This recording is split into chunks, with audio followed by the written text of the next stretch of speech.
Hi, I'm Dr. Nathan Newman. I'm a cosmetic surgeon in Beverly Hills. I trained at Albert Einstein Medical Center in New York, where I got my medical degree. And then I went and I did a residency at Cook County Hospital in dermatology.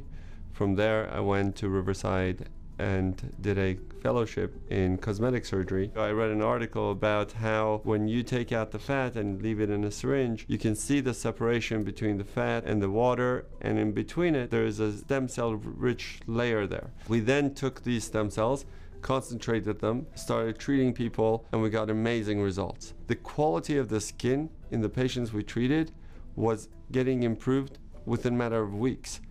I met Randy and Wendy Lewis in 2009. Randy had a problem with his knee. He came to my office to get the stem cell treatment. We treated him, he got better, and while he was here, we started talking. He asked me what else I do with my technology or what else I do in my research, and I told him basically that we've developed this polypeptide technology that helps to heal wounds and improve the skin.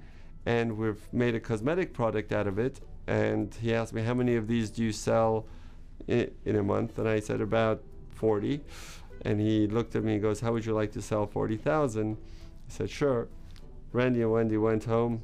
2 days later, they call me back and they say, okay, we've made a company called Jeunesse, and we're going to sell your product. And the rest is history.